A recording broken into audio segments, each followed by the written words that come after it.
Good afternoon, ladies and gentlemen. Welcome to Oldham County Fiscal Court. I'm David Vogel, Judge Executive. We're happy to have you here today on the third day of March, 2020 already. So if you're able, please stand for the Pledge of Allegiance.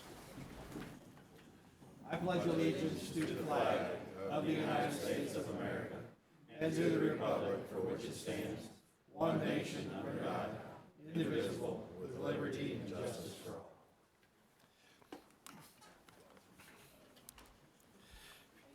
If you brought a cell phone with you, please turn it to off or vibrate. Madam Clerk, will you please, first thing I'd like to do is ask that Tina Schaaf be approved today as our Clerk of Court. So moved. Second. All in favor, please say aye. Aye. Anyone opposed? Motion carries. Ms. Schaaf, will you please call the roll? Magistrate Likens. Here. Magistrate Tice. Here. Magistrate Harrison. Here. Magistrate Greenwell. Here. Magistrate Hounds. Here. Magistrate Hawkins. Here. Magistrate Dye. Here. Magistrate Logston. Here. Judge Vogel. Here. Having all members of the fiscal court present, this meeting is now in session. Is there a motion to approve the agenda? I'd like to remove item E, change order on the IT storage room for 100 West Jefferson. Any other additions or deletions? Hearing none, all in favor, please say aye. Aye. Opposed? Motion carries. We'll now read the minutes from our meeting on February 18th. February 18th, 2020. The Oldham County Fiscal Court convened at a regular meeting at 2 p.m. with Judge Executive David Vogel, County Attorney John Carter, and the following magistrates in attendance: Brent Likens, Wayne Tice, Albert Harrison, Steve Greenwell, Chris Hounds, Stephanie Hawkins, Bob Dye, and Michael Logston. Motion made by Magistrate Dye and seconded by Magistrate Greenwell to approve the agenda as submitted, adding donation of ambulance. Motion carried unanimously. The meeting minutes from February 4th, 2020 were read and unanimously approved. For public comment, none. The RFP opening for Buckner Soccer Field's Drainage Improvement Project. The following sealed proposals for the Buckner Soccer Field's drainage improvement projects were opened and read aloud for the record. Branstetter Carroll, $64,400. Element Design, $37,500. Klingers Group, $24,700. Red Wing Ecological, $30,200. And Centerra, $54,500. The RFQ opening for surface water quality assessment. The following sealed proposals for the surface water quality assessment were opened and read aloud for the record. Aquatic research monitoring equipment and deployment. Alternate 1 bid, $51,075. For alternate 2, $58,575. ATC Group Services, alternate 1, $11,055, $12,155 for alternate 2. Red Wing Ecological, $37,404 for alternate 1 and $41,799 for alternate 2. Strand Associates, alternate 1, $21,200, alternate 2, $60,500. Third Rock Consultants, alternate 1, $35,295, alternate 2, $37,370. Western Kentucky University, alternate 1, $11,280, and alternate 2, $13,066. The bid award for Peak Road Project Design Engineering Services. Motion made by Magistrate Dye and seconded by Magistrate Likens to award the Peak Road Design Project to Palmer Engineering per bid presented at the last meeting. Motion carried unanimously. The Tri-County Community Action Agency presentation, Compass Program. Michelle Hayden with Tri-County Community Action Agency presented information to the court regarding its Compass program, provides substance abuse education, resources, and support to the community. For county administration and the payables, motion made by Magistrate Logston and seconded by Magistrate Hounds to approve the payables as submitted. Motion carried unanimously. For community business, the second reading and public hearing for the zoning map amendment for 5900 West Highway 146 in Crestwood. Senior Planner Tom McIntyre presented for the second reading proposed ordinance KOC 2092034 relating to the change in the Oldham County zoning map, rezoning .63 acres of tract located at 5900 West Highway 146 in Crestwood from the existing CO1 Conservation Residential District zoning and I1 Light Industrial District zoning to C3 General Business District zoning classification. Beach Craig Mile attorney representing the applicant, Wayne Abbott, provided an introduction and testimony in support of the proposed zoning amendment. David Garber from Garber Chilton Engineers and Land Surveyors, 2249 Commerce Parkway in LaGrange, was sworn to provide testimony on behalf of this application. No one spoke in opposition of the proposed zoning map amendment. Fiscal Court asked questions of the applicant, Beach Craig Mile, Wayne Abbott, after being sworn, and staff members responded to questions and provided additional testimony. Discussion continued. Motion made by Magistrate Logsdon and seconded by Magistrate Hawkins to adopt ordinance number KOC 20-92034 relating to a change in the Oldham County zoning map rezoning .63 acres of tract located at 5900 West Highway 146 in Crestwood from the existing CO1 Conservation Residential District zoning and I1 Light Industrial District zoning to a C3 General Business District zoning classification, to include the approved binding elements recorded in the December 17th, 2019 Planning Commission meeting minutes for the same reasons provided by the Planning Commission, because it complies with the objectives of the comprehensive plan. The existing zoning classification is inappropriate and the proposed zoning is appropriate, and there have been major changes of an economic, physical, or social nature within the area involved, which were not anticipated in the adopted comprehensive plan, which have substantially altered the basic character of such area. Fiscal Court added an additional binding element requiring the owner to add a drainage easement for safety concerns, which was included in the motion. Discussion followed. Motion carried 7-2 on a roll call vote. Judge Vogel and the following magistrates voted yes: Likens, Greenwell, Hounds, Hawkins, Dye, and Logsdon. Magistrates Tice and Harrison voted no. Motion made by Magistrate Tice and seconded by Magistrate Greenwell to take a 5-minute recess, and motion carried unanimously. Motion made by Magistrate Dye and seconded by Magistrate Logsdon to return to the meeting, and the motion carried unanimously. The second reading and the public hearing for the zoning map amendment for the 5500 block of Schuler Lane in Prospect. Assistant Director of Planning and Development, Amy Albee, presented for a second reading proposed ordinance KOC 20-92032, relating to a change in Oldham County zoning map amendment, rezoning 34.86 acres of a tract located at 5500 block of Schuler Lane, Prospect, from the existing AG1 Agricultural Residential District zoning to R2 Residential District zoning classification. Attorney John Talbot, representing the applicant, Elite Homes, provided an introduction and testimony in support of the proposed zoning map amendment. The following were present and sworn to provide testimony on behalf of the proposed zoning map amendment. Kevin Young from Land Design and Development, 503 Washburn, Louisville. Joe Pusaardi, sorry about that, Elite Homes, 18401 Ridgemore Lane in Louisville. Attorney Steve Porter, 2406 Tucker Station Road in Louisville. No one spoke in opposition of the proposed zoning map amendment, and Fiscal Court asked questions of the applicant and staff, who responded to questions and provided additional testimony, and discussion followed.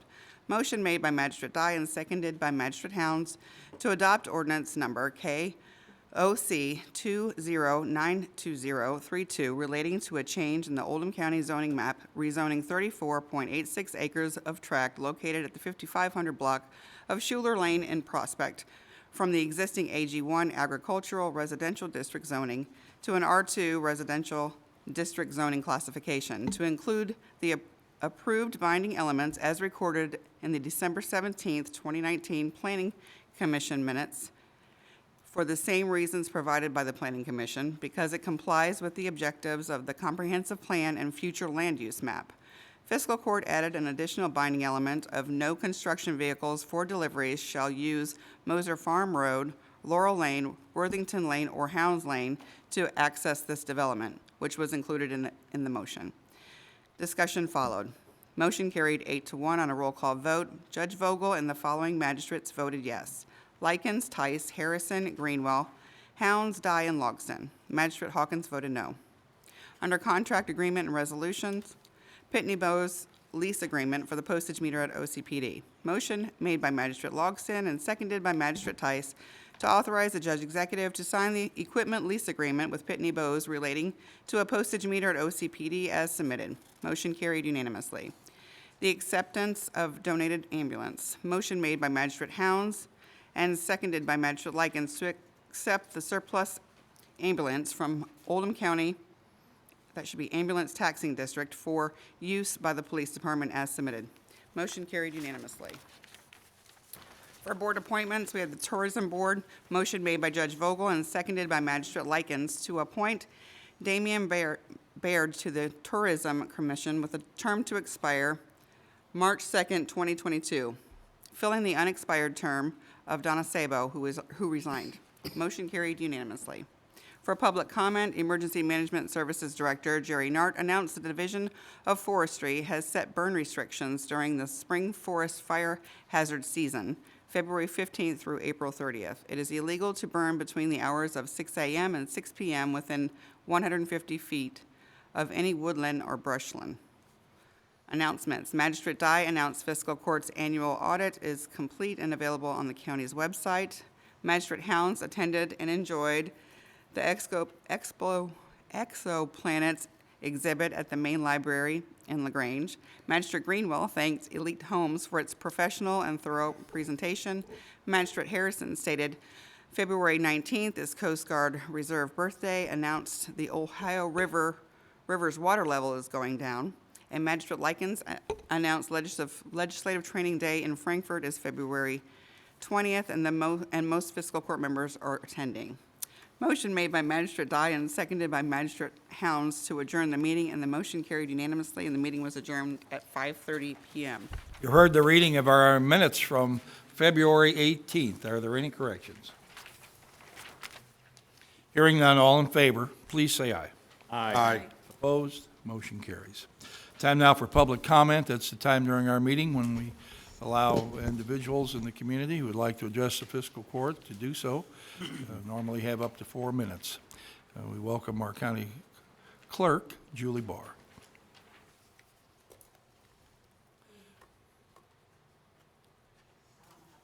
Oh, I didn't know you needed.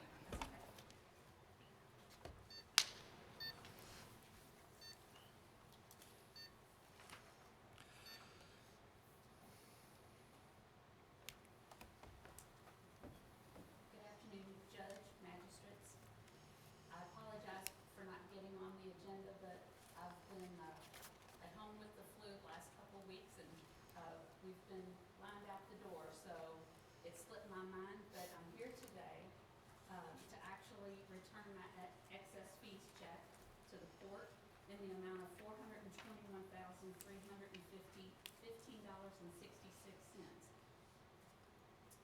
Shows that I'm actually returning $422,409, and that is the total.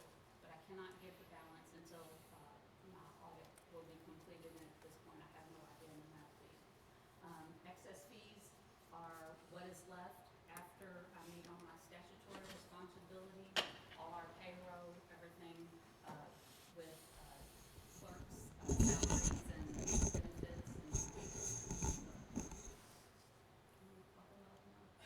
Is that better? You think? Is it on? I'm at a loss.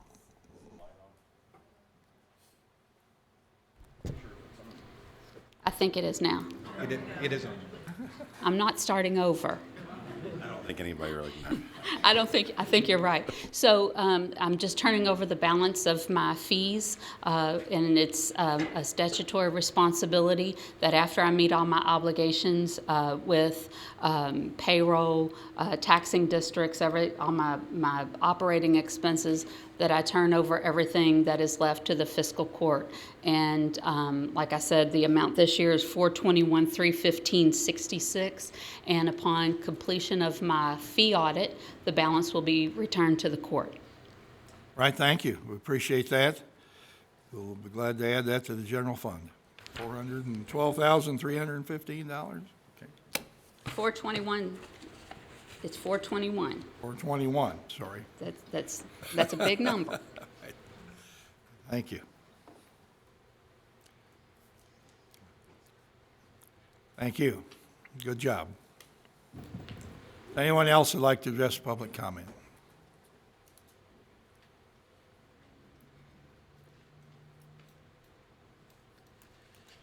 Good afternoon, and may it please the court. Jerry Nart, Director of Emergency Management. Sometime last month, the Governor of the Commonwealth signed a proclamation designating this week, March 1st through the 7th, as Severe Weather Awareness Week, National Weather Service Initiative. And in such, we can take a few minutes and reflect and send good wishes to those folks in the state to our south who have just experienced some very severe weather. Unfortunately, the fatality count keeps rising a little bit, but it's an awareness week for us to all be mentally prepared, if you will, that it could also happen to us. And so just to take the time and see if your household and your business and everything is ready. Part of this initiative this week will be tomorrow at 10:07 in the morning. There will be a national, if you will, tornado drill of sorts, where sirens will go off. The media, radio, television, and all will send out messages. This is a drill. I want to make sure the people listening today realize that that is a drill. 10:07 or an odd time is selected for a reason, because we test them regularly, monthly. But this is an additional one, and we want to make sure people know that it's a drill. But hopefully they'll just keep in mind what's going on and do a little mental preparation. So, Thank you you. for your time. Any other individuals now for public comment? Seeing none, I'll close public comment, go on to the first item on our agenda today. I'd like to welcome Teresa Gamsky from the Oldham County Health Department, our Director of Public Health. Severe weather week. It's severe circumstance around the world with coronavirus, and Teresa is going to discuss now with the fiscal court and community the health department responsibilities and reaction at this point. Thank you. It's a beautiful day in Oldham County today, right? I'm going to read some statements. We have been following this event for several weeks. I ask you to project as much as you can. Sure will. Okay. Use my mom voice. Okay. The role of public health is to monitor and mitigate disease. The Oldham County Health Department is committed to the health and safety of our community, and we understand there's a lot of concerns about the novel or new coronavirus. I would like to introduce my team real quick back here, just in case you have any specific subject matter questions. From my end to the right is our health environmentalist supervisor, Charlie Ward, health environmentalist, Kathy Fowler, preparedness planner, Leanne Comer, and Megan Hurst, our epidemiologist. This is Oldham County's Rapid Response Team. We are in daily communication with the Kentucky Department for Public Health, who is carefully assessing the situation as it evolves. Although coronaviruses are a group of viruses that aren't new, this is a new type of coronavirus that we're still learning about. As this international disease outbreak continues to evolve, the situation will remain fluid as we learn how this disease is going to affect the U.S. population, and we will respond accordingly. To date, OCHD's local response is related to mitigation measures for restricted movement and self-monitoring of travelers returning home. In February, OCHD enforced quarantine orders issued by the Department for Public Health and monitored 2 Oldham County residents who met the criteria for voluntary home quarantine. To date, these travelers have been released by the Department of Public Health in accordance with Kentucky revised statutes. As the national response moves beyond border containment to a community response, we are learning that most cases, about 80%, are very mild. The symptoms can include fever, cough, a sore throat. People who have underlying health conditions such as diabetes, COPD, any other respiratory or immune compromised histories are experiencing a more severe illness, which is considered a pneumonia. This virus attacks the lungs. Today, we understand this virus is very contagious.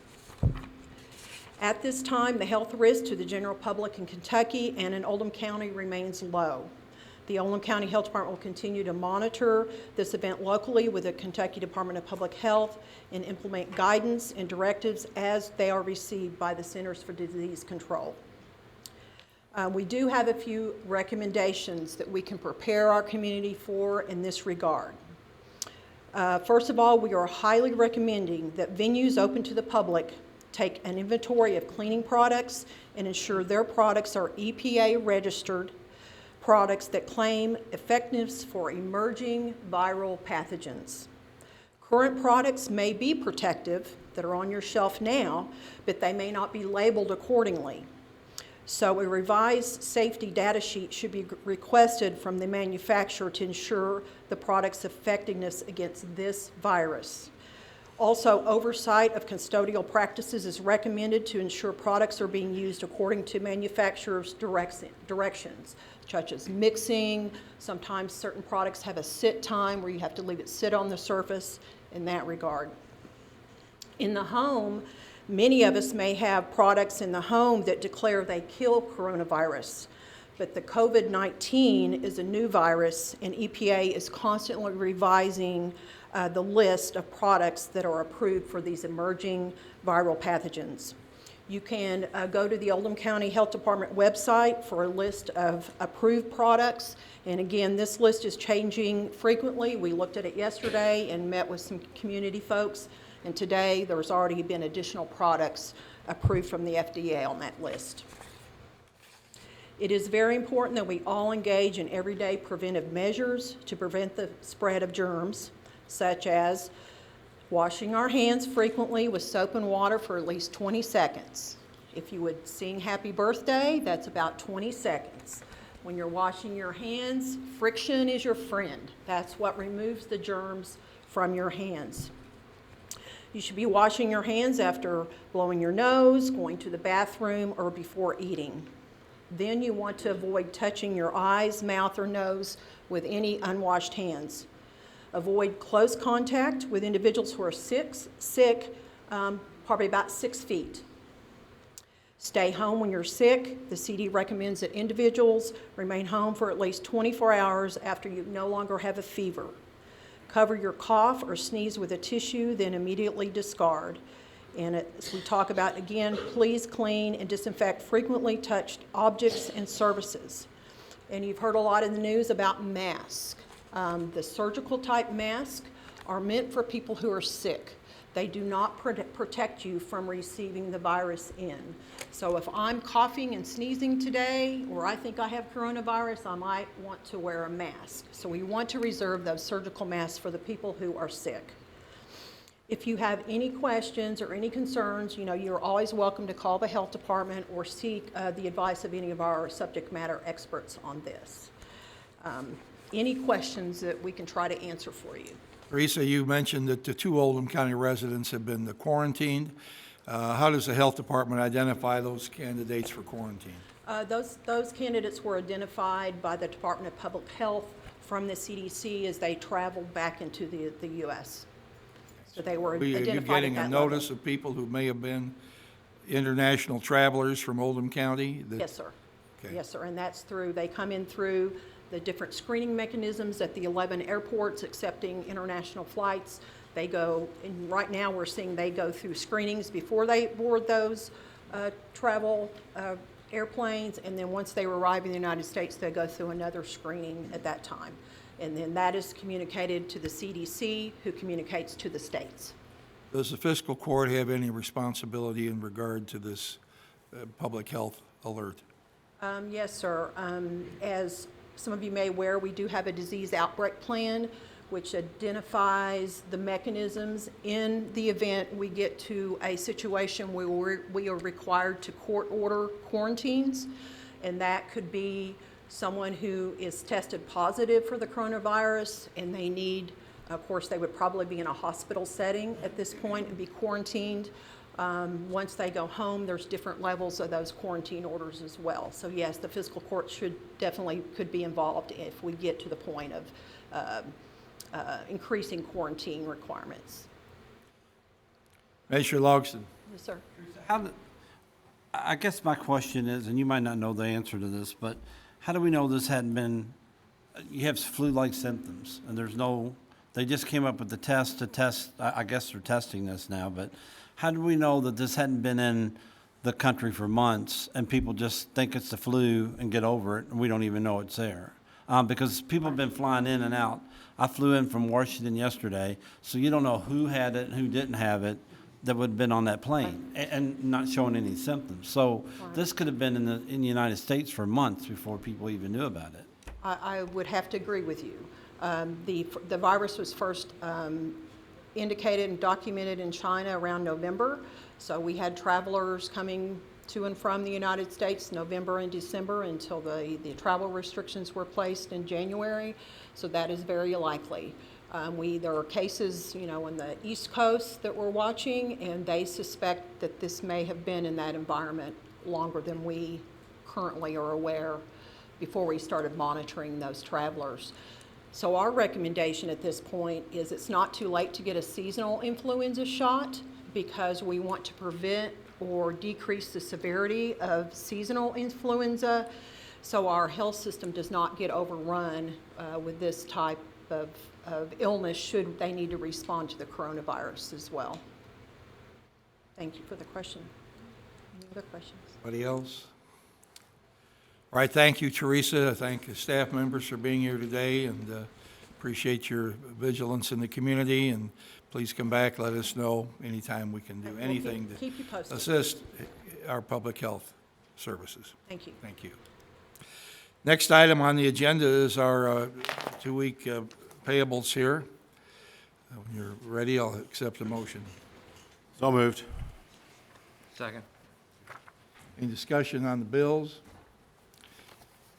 Hearing none, all in favor, please say aye. Aye. Aye. One opposed? Motion carries. Our next item has to do with item B on the agenda, and that's surplus property. And was it Chief Smith going to discuss that? All right.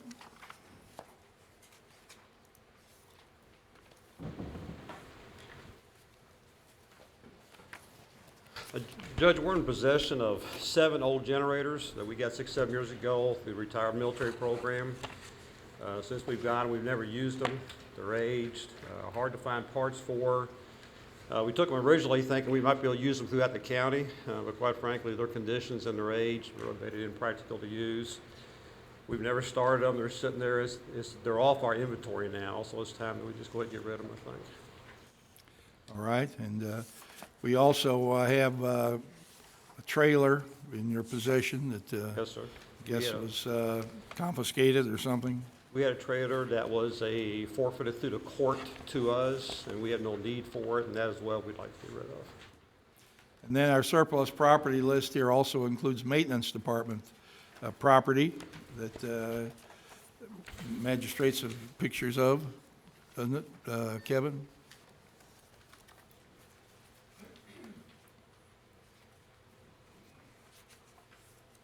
This is Kevin Nuss, our deputy judge. The stuff from the maintenance department is just a culmination of items that have been collected, office furniture, chairs, file cabinets, and things that Rodney's just collected down there at the road department. There's no use for them. So our intent is to declare those surplus and have those available for the auction as well that will be held on March 28th.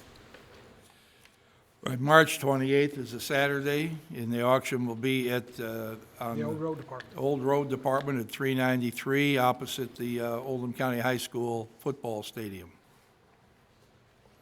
Judge, Yes, sir. Kevin, how many vehicles are going to be in this auction? You have any idea? Just something close? 15. 15? And are these things going to be available on the website? For people to look at? Our auctioneer that you have a contract for here in just a few Yeah. minutes, assuming the court passes that or approves that contract, they will be advertised on his website. They'll be advertised in the Oldham Era and through county signs advertising the auction as well. But he has a pretty huge following and auction sites that he puts it on. Okay, well, he didn't have his website on there, so I guess people just have to search for it. Okay. It'll be in will be in a public notice in the newspaper, his site. Oh, okay. Will be All right, okay. He's advertising in the newspaper. Okay, all right, thank Magistrate you. Hawkins. For the forfeited or abandoned items, will the auctioneer still be able to provide titles? We have titles for all the vehicles, yes. Okay. Anyone else? Is there a motion that we surplus this property? So moved. Second. Any further discussion? All in favor, please say aye. Aye. Anyone opposed? Motion carries. All right, now we have the contract for Timberlake Auction Service here. His fee is 10% of the gross sales. No buyer's premium? No, I don't see it on here. He usually doesn't. I just was curious. Just says it's 10% of gross sales. Is there a motion to, I'll make a motion, Judge. Second. moved and seconded that Timberlake Auction Service be hired to dispose of our surplus property? Discussion. Seeing none, all in favor, please say aye. Aye. Aye. Anyone opposed? Motion carries. The next item has to do with a change order regarding BTM Engineering on Eden Parkway. Jim Urban, Planning Director. Judge, good afternoon, Magistrates, Council, Ms. Schaaf, and Tina, would you mind putting on the overhead again, please? I'm here before you this afternoon asking you to allow the judge to sign a contract modification with BTM Engineering Services for additional engineering on Eden Parkway. The not-to-exceed amount is, you should have it in your packets, it's $12,770. And last night I went to the city council meeting and the city council approved the mayor to sign this contract. This is split between the fiscal court and the city of LaGrange because it's in Oldham Reserve. So each entity will be paying $6,385 if it's approved. Now I feel compelled to give you a little bit of a reason why we're doing this. There is an archaeological site on the property, and it was not identified in the original master plan, but it was in the permitting through the Army Corps of Engineers, Division of Water, U.S. Fish and Wildlife, and the State Historical Kentucky Heritage Council. It is a foundation. I think it's an old farmstead. We are actually threading the needle. This is LaGrange Parkway, and this is the proposed route of Eden Parkway Extension. So you can see we're in between creeks and this archaeological site. There is a 50-foot buffer around the archaeological site, and the orange is the archaeological site itself. In here is a 50-foot buffer, and that's a no-disturb area. There's an additional 50 feet, so a 100-foot buffer, where if we were to go in and disturb, we would have to hire an archaeologist, and any land disturbance would take a lot of additional time because it's a slow process. You can't just bulldoze the land, you've got to strip it away slowly. When we were going through the construction plans with BTM, and we as Jim Silliman and myself, we realized that what was given to BTM was the 50-foot buffer, but not the 100-foot. And we realized the first set of plans was actually within that additional 50-foot buffer. So it would have required that we had a archaeologist on site. Jim came up with a way of actually changing the vertical curve. Is that the right terminology, Jim? Horizontal alignment. Use the wrong term. I never make believe I'm an engineer. Anyway, and that would keep us actually out of that 100-foot buffer area. BTM had already gone through all the design and was actually in the construction document phase.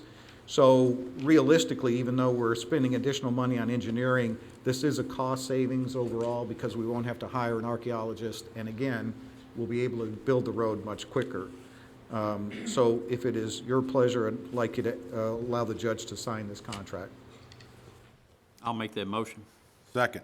All right, moved and seconded that I sign this modification order with BTM Engineering for, it was about $6,500 is our part of it. $63.85 each. Thank you. Magistrate Hounds. So you know what the next question is. Yeah, No, I don't. When are they going to start moving dirt?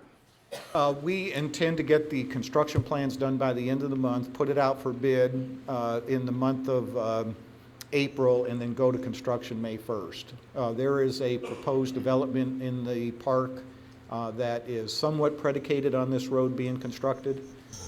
So we anticipate going out for bid in May and hopefully start in April. Do we have an anticipated construction cost?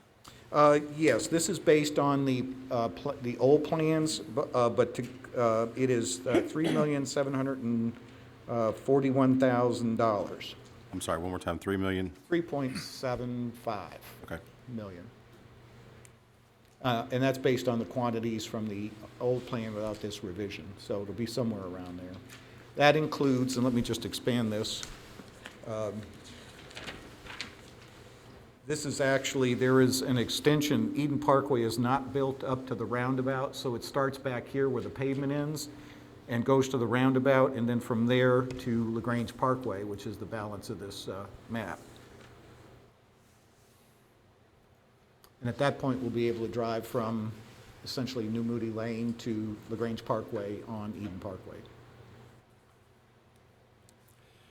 Measure die. Actually, Measure Hounds, that was the second question. The next question was, having experience with the older project, is there anything else we have to do to the archaeological site to preserve it? You know, like they did with the ponds, is there any other surprises coming forward, assuming they don't get their bulldozer over there and disturb the earth? That's correct. No, if we, I think it's already been, and I say I think, I'd have to check, it's already been placed in deed restrictions in the public record. We had to do that as part of the overall permit and the construction of LaGrange Parkway. So just stay out of it. So essentially. if whoever wins the bid, if they get into it, it's going to be their dime to fix it, right?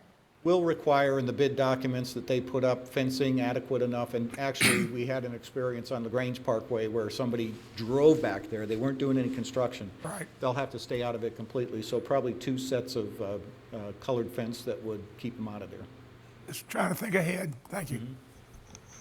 Measure Greenwell. Thank you, Judge. I know we're under time constraints, but I got to find out more about this archaeological site. So if there's just a foundation out there that nobody knows anything about, we have to avoid that? Yes, it's been identified, As? and I'm not an expert on what it is, although I know it's a foundation and there are remnants of people living there. They're not prehistoric, and I don't believe that there were any burials on that site. It's just an archaeological site because of the old foundation. I mean, I think the rub here is that if you want to get into it, you have to hire an architect, archaeologist, is that, Yes. what is it? Mm-hmm. Yeah, you gotta have somebody stand there the whole time while they're doing it in case they come up with something. By shifting the road just a little bit, we're gonna avoid that problem and wind up paying less than we would for somebody to stand there and watch them do it. I understand that. No, you don't. Do we know if the foundation is stacked stone or a ready-mix concrete? That would tell you the age of it, probably. And I'm thinking, Magistrate, to that point, how many dairy farms there used to be in Oldham County and how many milk houses there are that the only thing that's left is the foundation, and is somebody going to scratch their head someday and say, wonder what that was, you know? The dairy farmers should take heed to this. Anyone else? Magistrate Tice? Looks like the road may taper down right as it hit into LaGrange Parkway. Is that true? And is it able to keep your 4-lane, or are you going to have to go into 2? It's 4-lane. It does not have a median until you get back somewhere in this area. You can keep the 4 lanes, you just lose the medium at the intersection. That's correct, yeah. And sewers, are we still going to be able to get them when that time comes forward that we have to have them? We're planning on putting gravity sewer in the median in the middle of the road, and then the force main would have to be put in by the developers. I mean, but there's room in there to get all that done. There are utility easements on the outside, if that's what you're asking about, yes. It won't go in the road. The force main will. It's actually 3 lanes at the intersection, correct? One. Oh, I'm sorry, One yes. incoming and 2 outgoing to match the stub that's been constructed. So it's 3 lanes at the intersection and increases to 4 where the median is. And we're still gonna have room to put in the sewer as it moves up or down the hill? Correct. Thank you. It's part of the construction estimate, yes, for the gravity. Branches Hawkins. Who discovered this? Did the engineering company discover this? I did. Nice.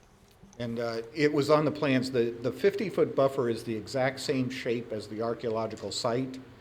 And so all along, it was thought to be the 50 and the 100, but it was really the site and the 50.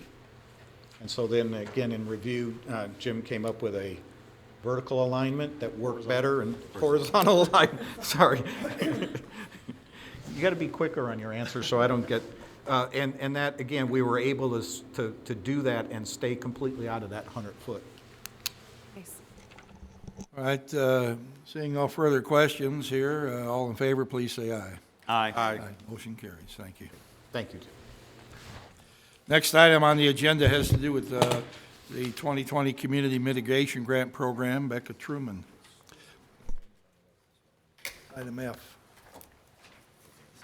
Go ahead, Becca. Hi, good afternoon. Just being your watershed coordinator, I'll just point out that the Eden Parkway Road is in Curry's Fork watershed. And so what I have for you today is a request for a 2020 Community Mitigation Grant. This is with the Kentucky Association of Mitigation Managers. This is a small grant. It'll be between $500 and $3,000. And so the purpose of this is to supplement some of the other work that we're doing in Curry's Fork. We have a workshop coming up that is going to be focused on addressing water quality and water conservation through rain barrels. So I'm going to be providing a rain barrel cost share program, and because of this funding needs to be specifically focused in Curry's Fork watershed, what I'm hoping that this grant will do is allow that cost share program for rain barrels to extend beyond Curry's Fork to other residents in Oldham County. Rain barrels are a really great way to get homeowners involved in water conservation, and so this is a really great step. And I'm hoping that kind of looking at other sources of funding will be able to provide more to the county residents. Okay, is there a motion to approve this? I'd like to make that motion, Judge. Second? Second. Any discussion about it? All in favor, please say aye. Aye. Opposed? Motion carries. Thank you. Hope you get the 3,000 rather than the $500 too. Okay.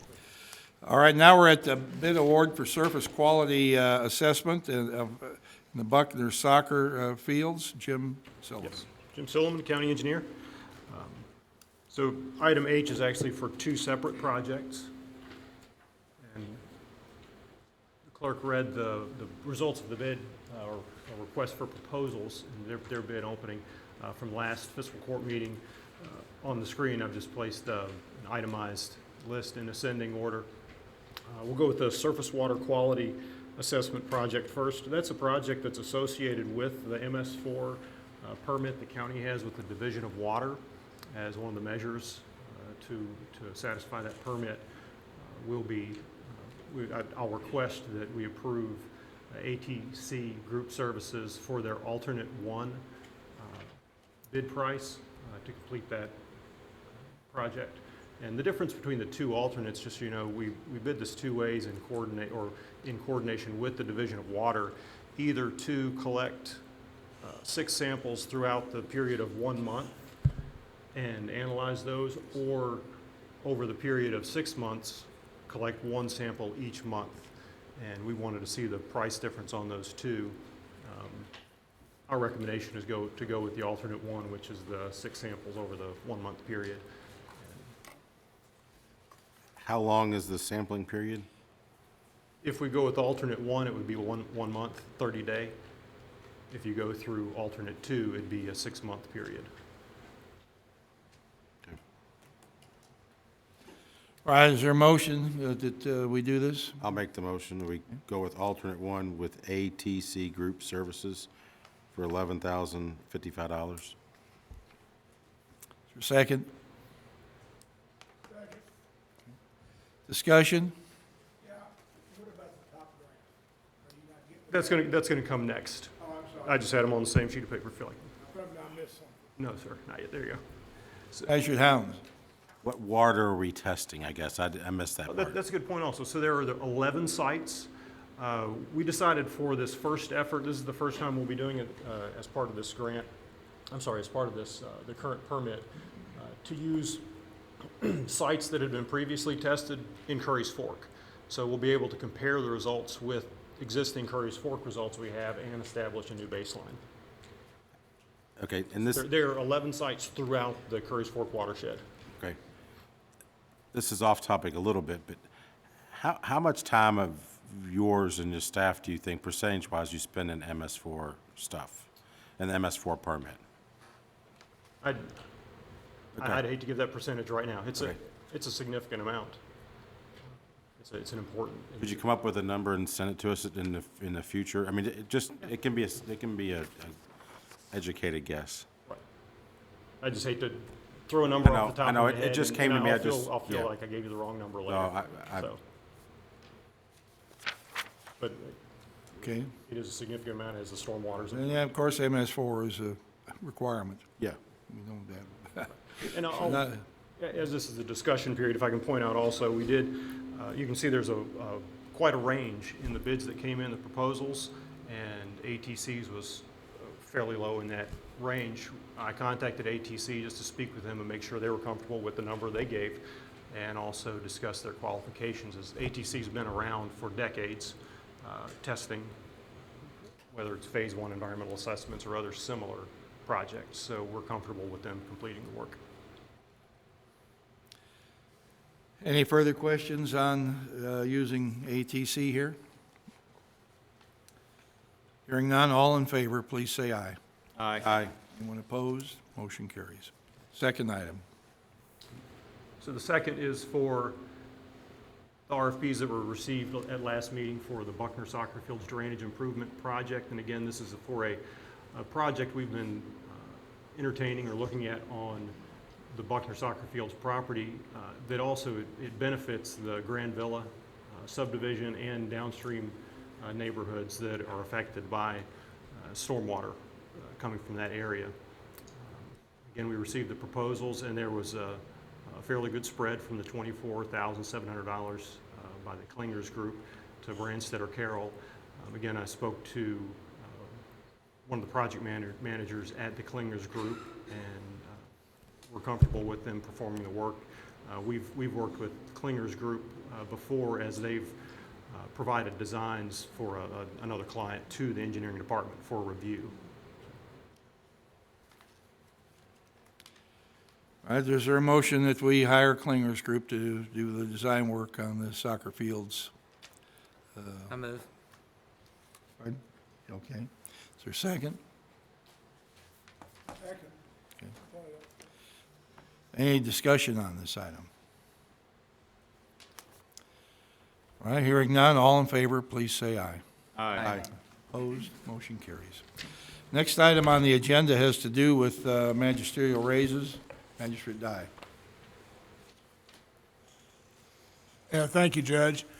You'll see in your binder today that Finance Committee met, excuse me, last month, and on the 18th, I believe it was, and we voted to give the, as it says here, let me back up just a second. Everybody got a letter in the mail and email and everything.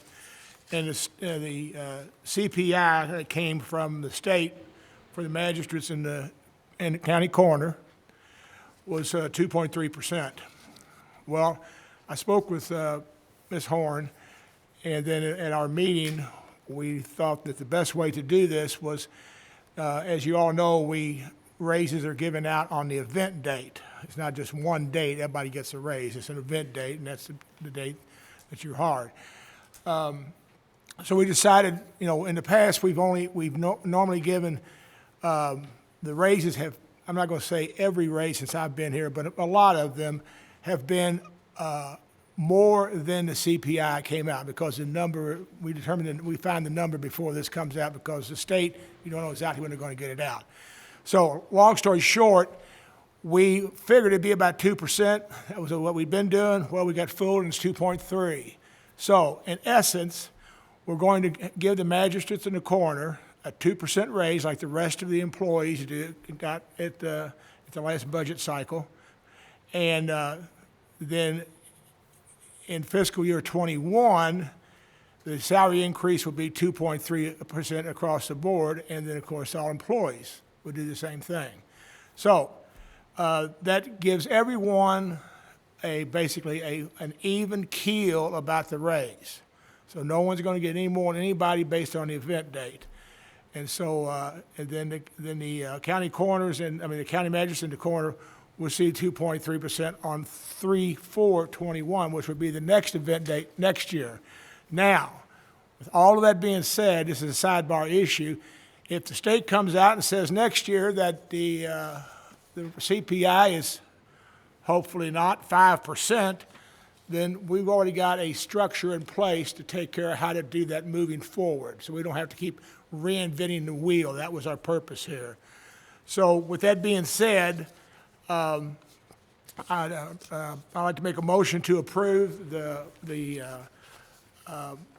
procedure that we've lined out here on section 1, 2, and 3 is in front of you, and to move on these raises for fiscal year 2021.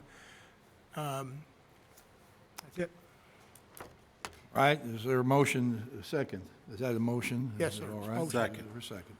Moved and seconded, the county magistrates and coroner get a 2% raise as of March 4th, 2020. Any further discussion on that? That's the same raise that county employees are getting this year. Magistrate Hawkins? The motion includes all employees starting at fiscal year '21, as well as magistrates and coroners, right? It's all one proposal, correct? Yes.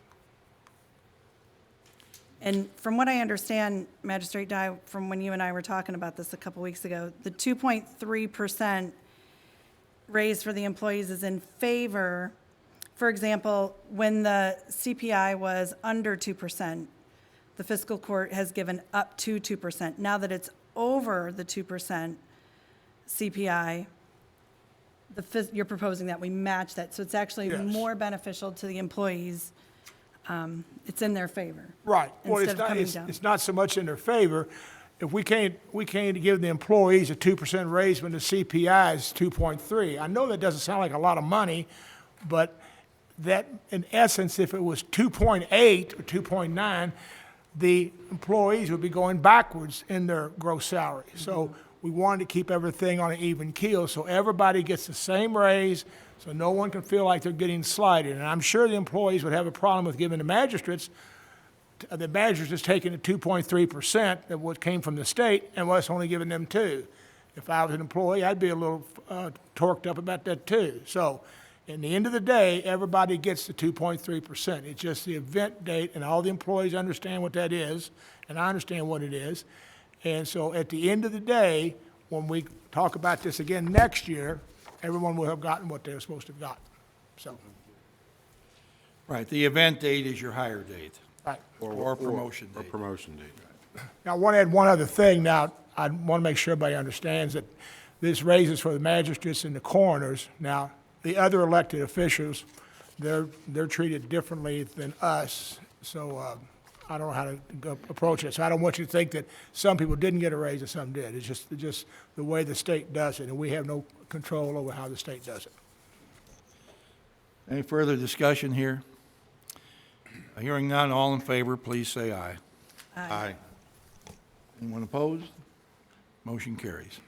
Next item, solid waste report, Becky Zockline.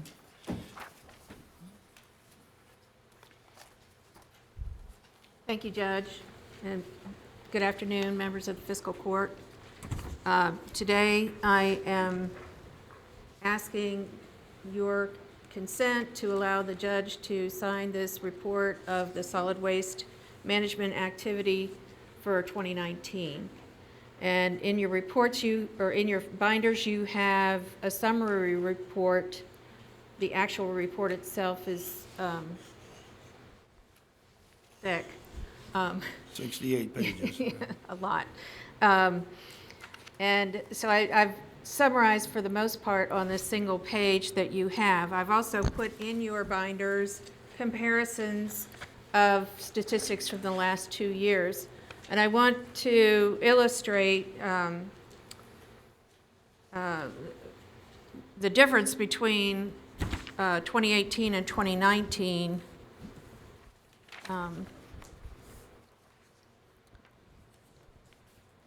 If you look on the top left corner, where it says recycling center operation, you'll notice that the proceeds from the sale of recyclables has dropped significantly. And we can only assume or point to the China sword and the drop all over the globe of the sale of recyclable goods. In no way do I want to send out any message that we should reduce our recycling or discontinue it in any way. We're just in a bad spot right now as far as recycling.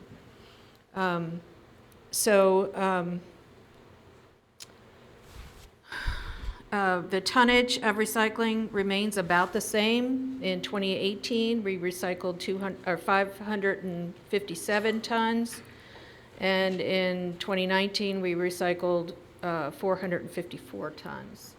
So roughly about the same amount of tonnage. The remainder of the report is pretty self-explanatory. If anyone has any questions about that, I'm welcome to answer them. But the long and the short of it is that we lose money every year in the recycling program. It's a public service that we provide for the cleanliness of our county and to be on the positive side of ecological service in the community, but we don't make money. We try to lose as little as we have to, but we're not able to sell cardboard, paper, other things that we take in for as much as we have to pay to get them gone, you know, so. Correct. So that's, and we have an excellent staff with Becky and Russ Kiesel-White. Kieswetter, right, I always get his name wrong. Down at our recycling center, and we urge everyone to go to recycling, which is across from the Oldham County High School football stadium on Jones Drive. You have paper, plastics, boxes, take things there. We encourage you to do that. Are there any questions here? Magistrate Hawkins, does your committee have a recommendation on submitting the report to the state?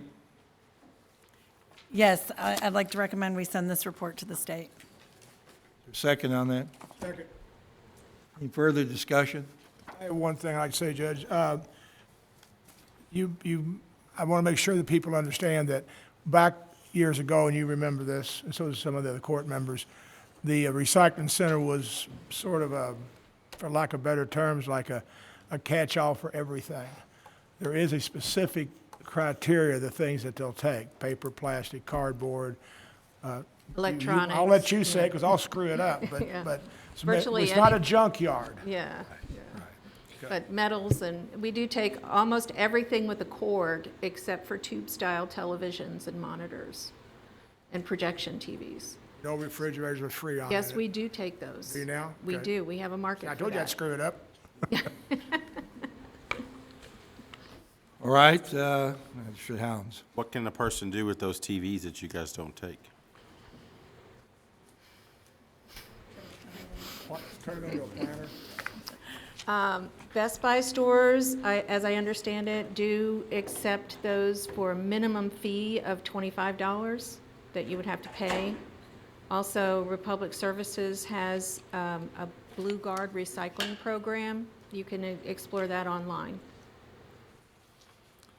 Okay, thank you. All right, seeing no further questions, all in favor, please say aye. Aye. Any opposed, motion carries. Thank you. Next item is our grants awards, and I know we've had several ladies here waiting for a while. Magistrate Likens. Thank you, Judge. Every year, our budget is $75,000 that we award to different agencies. Mic on.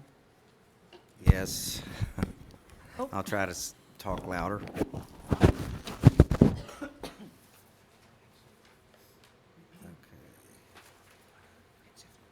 Becky is passing out a list of those. We've already committed $30,000 to the Tri-County Community Agency, $12,500 to the Oldham County Community Foundation Workforce Redevelopment.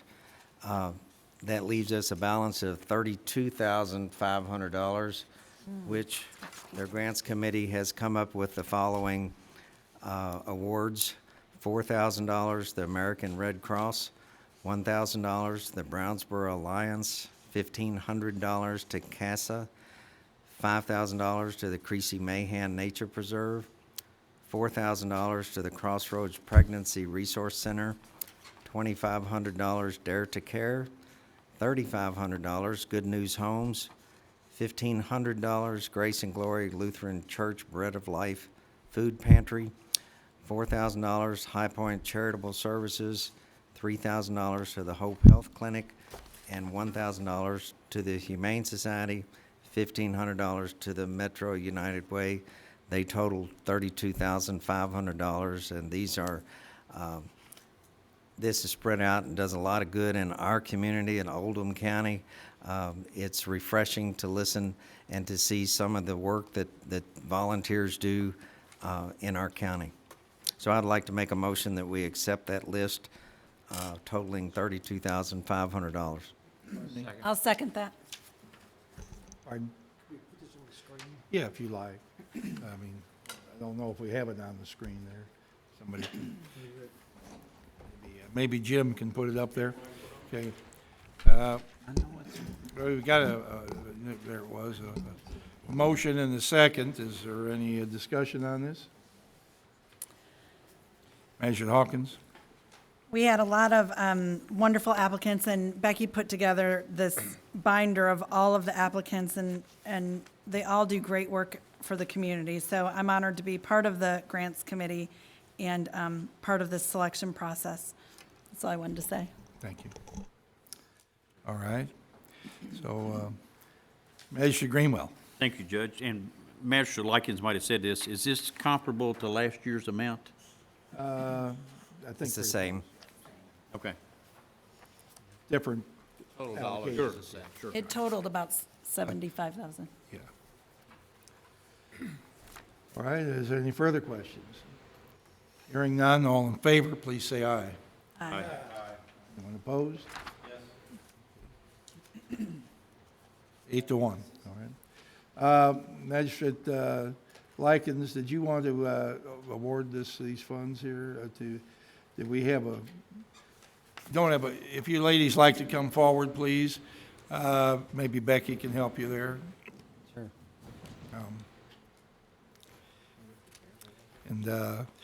Just please identify, come right over here by the microphone, identify yourself and your agency. Margaret Horseman, American Red Cross. All right, thank you. Stephanie Schemes, Good News Homes. Laura Tapp, Crossroads Pregnancy Center. Amy D'Amico, High Point Charitable Services. All right, we have these envelopes for you to announce the awards, and of course the other agencies will be getting their envelopes with the mail. But we wanted to give you these today. Unfortunately, your check is not in the envelope. It's just an announcement, but you will get your check. It's going to be in the mail. Okay. Thank you.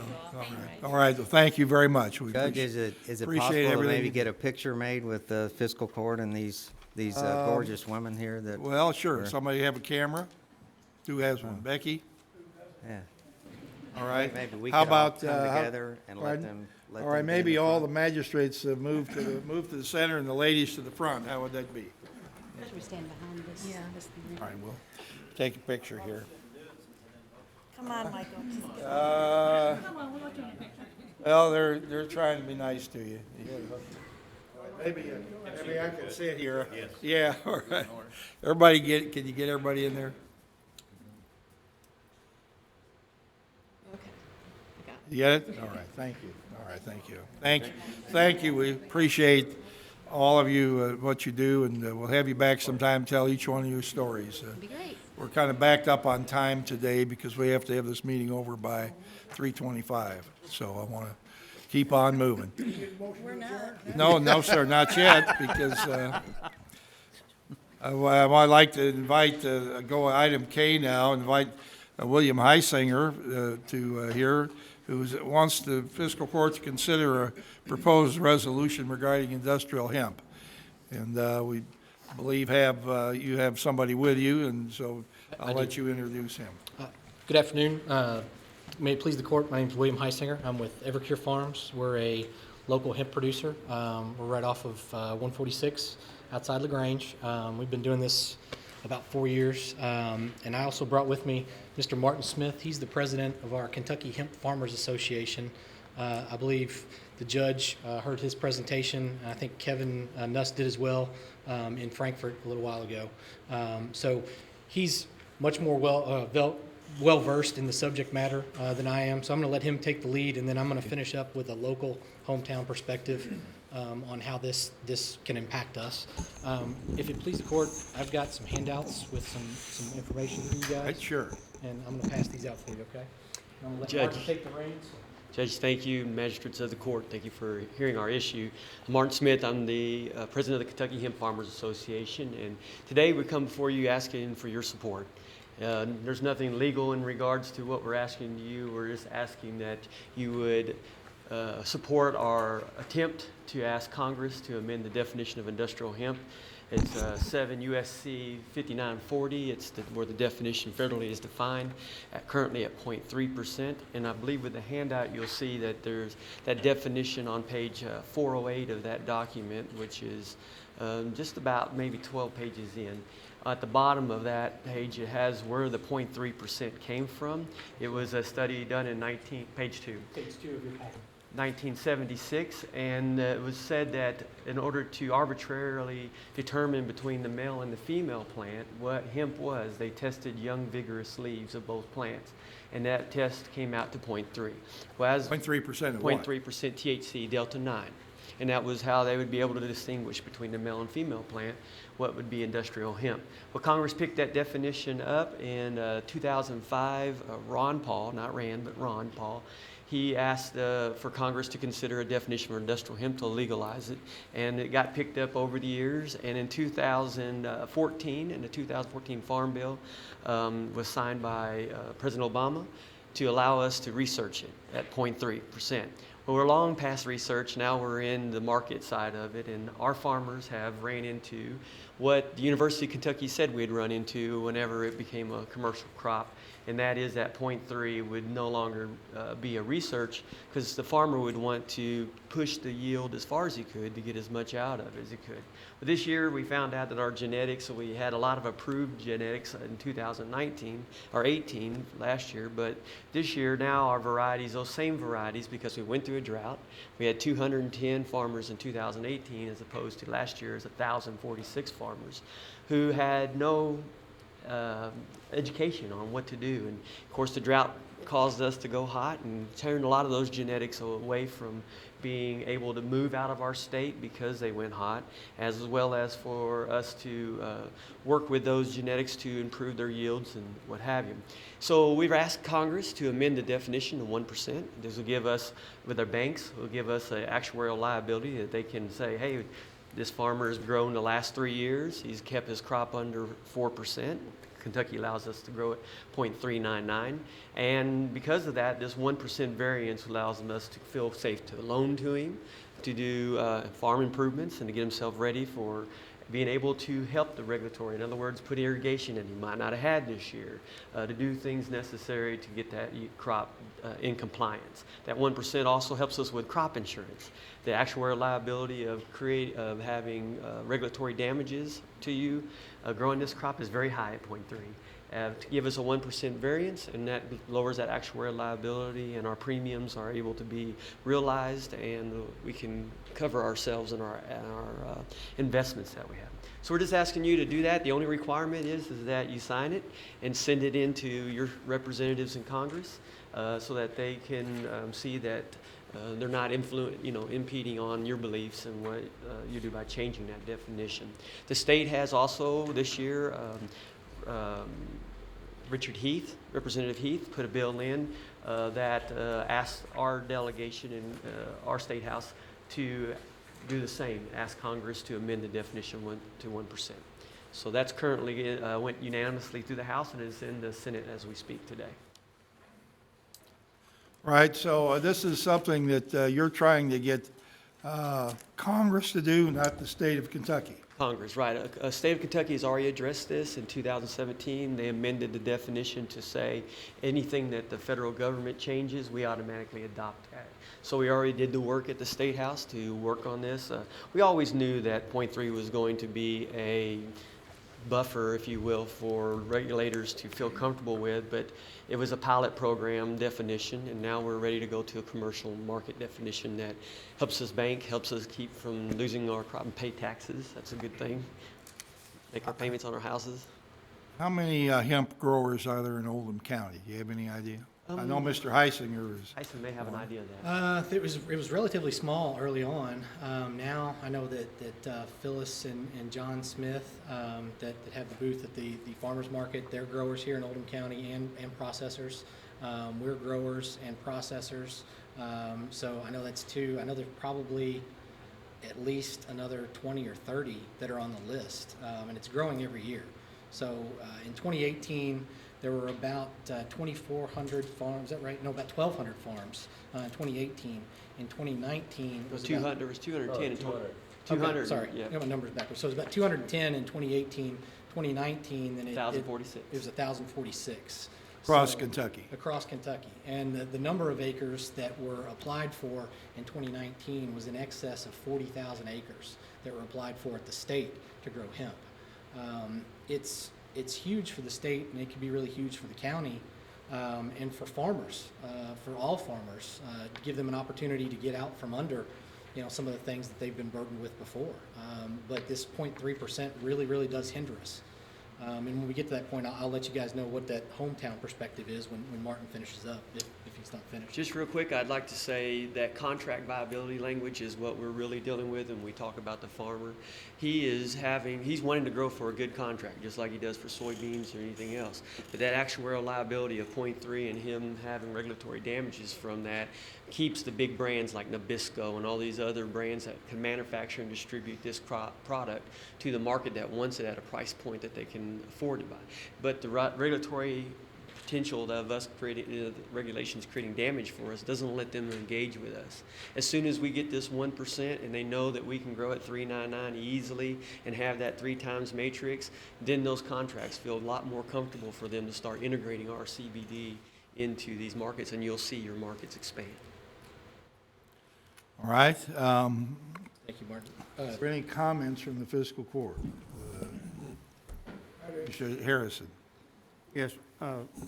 I was thinking we sort of set a precedent back in January with the 2A amendment people in these proposed resolutions would come to us through a committee and then before the full body, so we would have, that's our normal process. Yes, sir. I'm just uncomfortable, somebody expecting to make a decision on this while we're sitting here considering other things when we really had nothing to know, we didn't know anything about it.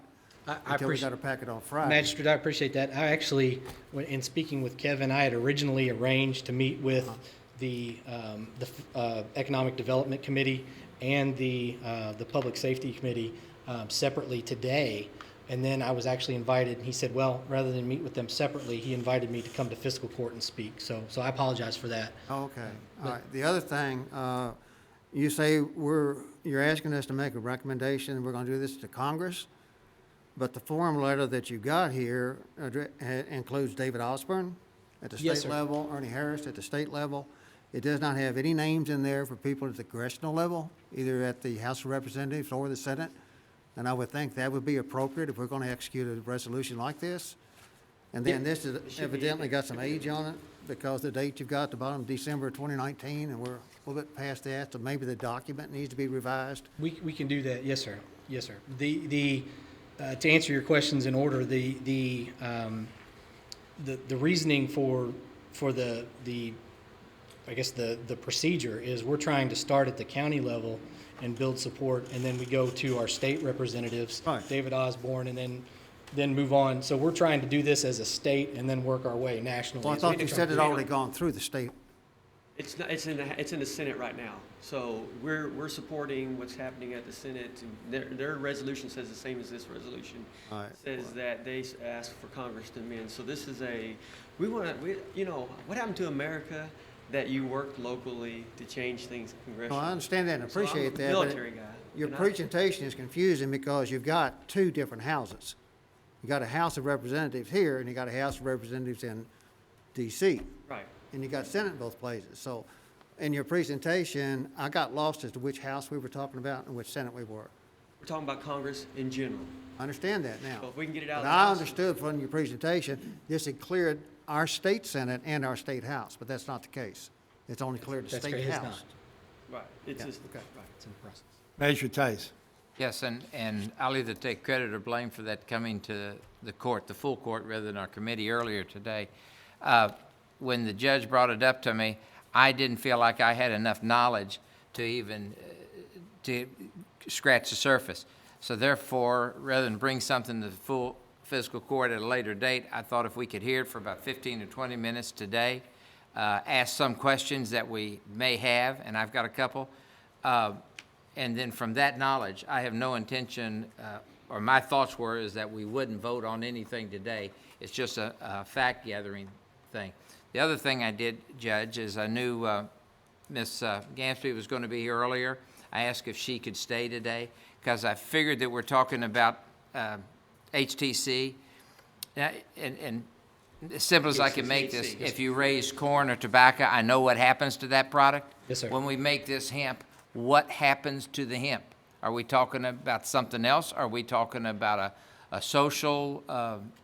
No, sir. Or We're where are not we? talking about, this has nothing to do with the movement for medical marijuana or anything. And This is not that at all. No, sir, No, it is not not. even close. This is not even close. This is about hemp and industrial hemp, and that 0.3% THC was arbitrarily chosen. However, there was no pharmacological reason, there was no scientific reason that they chose it in that study that Martin mentioned at first. What's THC stand for? THC stands for tetrahydrocannabinol. Okay. And that tell is me. the psychoactive component in cannabis plants. It's naturally occurring within cannabis plants, okay? In hemp, it is just naturally lower than it is in marijuana. And that's the reason that law enforcement is very, very cautious about how we go about this. I have to fill out a background check with the state. I have to give them GPS coordinates for every single field, every storage place, where my greenhouses are. Is hemp different from medical marijuana? Yes, sir, it is.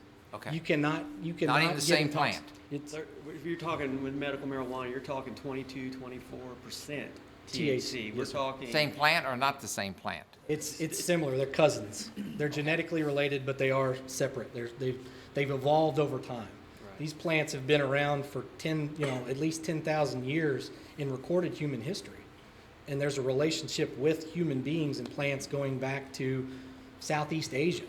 And they found people buried with cannabis plants, and I'm getting off topic, but there is a long, long history of this plant, and as it evolves, we as human beings selectively bred hemp mostly for fiber originally, but now as we've grown to learn and have these scientific methods, we found that there's a compound in there and many compounds that are useful to us as human beings to heal ourselves, one of those being CBD. THC. Now, wait a second, that's what I call medical marijuana, is that not right? That's No, not sir. right. No. Okay. CBD is not medical marijuana. CBD is a compound that we extract through various methods from the hemp plant. And we extract that, and that's what we produce our CBD You're products making it from. right now. Everyone in this room and every person on the planet is making cannabidiol right now. It's the balancing hormone. It's a chemical in your body through what's called the endocannabinoid system. It's what causes you to be in homeostasis. He's having trouble here. Yeah. Oh, sorry. Oh, sorry. Yeah, so everyone in the court and everyone in the world today that's alive is making cannabidiol, CBD. They're usually, most everyone's deficient, as the World Health Organization has recently said in December of 2 years ago. See, cannabidiol is a compound in your body that you make to create homeostasis in the body. It's why you hear people saying, well, I had this reaction, my inflammation's down in my knee, I had this reaction. It's because it activates the most abundant receptors in your body. I just got through talking before the CDC in Washington, our group did, regarding this and PTSD, looking at what it does in the brain. It's an antioxidant to those receptors in your body, whereas if you were in PTSD and you had oxidized stress from being in that environment, cannabidiol is the chemical that your body would make in order to straighten that out. That's how I got involved. I was aboard the USS Kincaid when it got hit and coming out of the Persian Gulf. I suffered PTSD. I had to find something, and so one of the things that I found that worked for me was cannabidiol. Before I could even grow it in the country, I was bringing it in to work with PTSD. So the cannabidiol in there that you would say medically has its purpose. It's actually just a supplement that you're already making in your body. Judge, I'd like to interrupt for just a second. You're under a time frame here.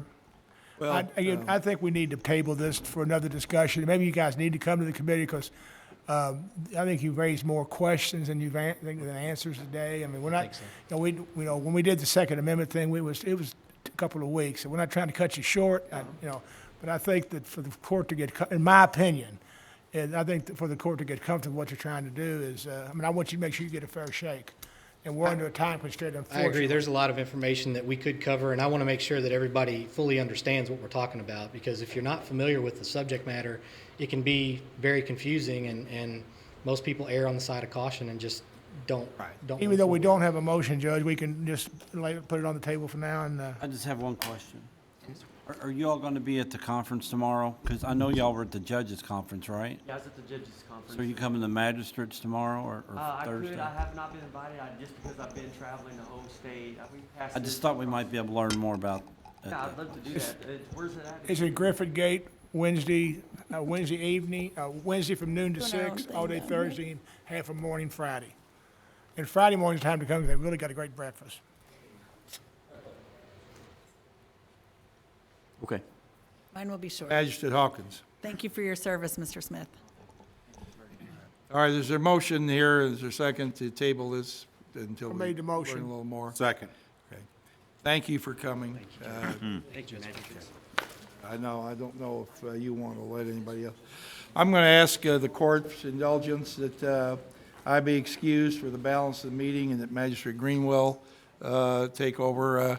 It happens that I'm supposed to be chairing two different meetings in this building at the same time, and the other one starts in 2 minutes. So, Need a motion? We need to vote on this, on what? tabling this? We did, we We just did. voted on We it. voted on We tabling voted on this? tabling it. So now I'm asking for a motion that the Magistrate Greenwell be allowed to take over the meeting. I guess I'll make that motion. Second. it. Second? Second. All in favor, please say aye. Aye. All right, thank you. Meeting is not adjourned. Magistrate Greenwell will take my place at this point. Not now. Go for a couple more.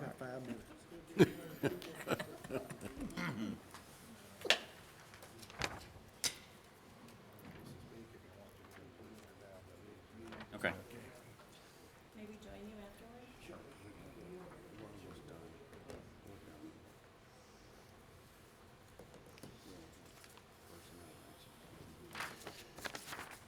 Okay, the next item on the agenda is personnel actions and board appointments. Personnel actions, Tina Schaaf.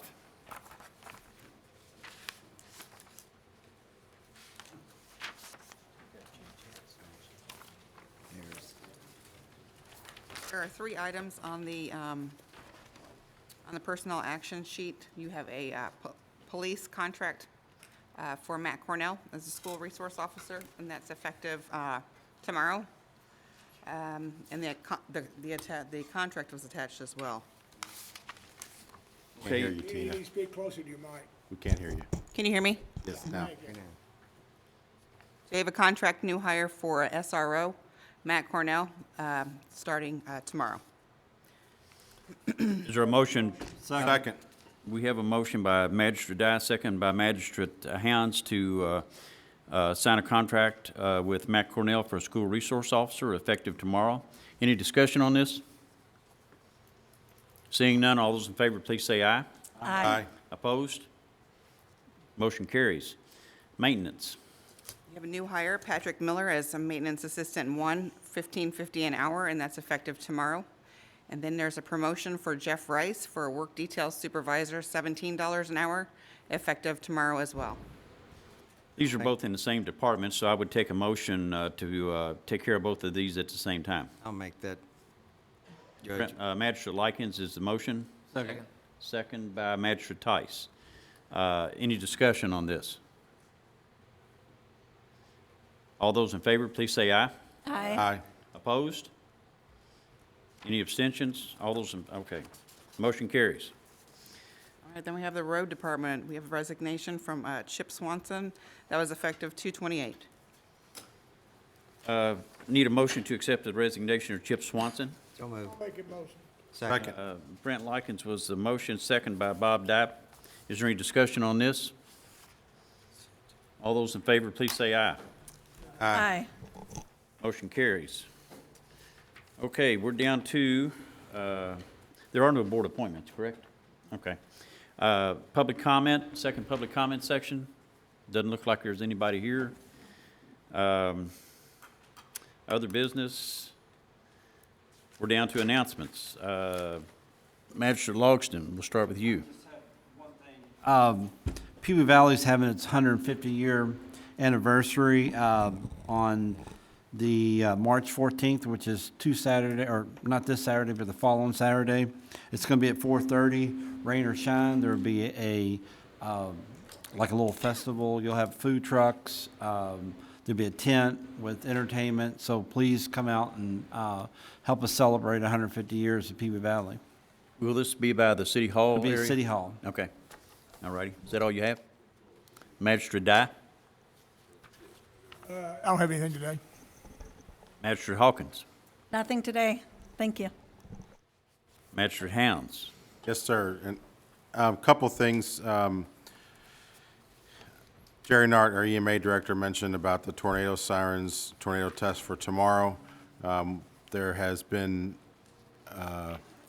last I saw in the news earlier today was in Western Kentucky and in Tennessee, there was a band of tornadoes that went through, and there may have been some others. But this parlays into talking about one of our notification services, and that's Smart 911.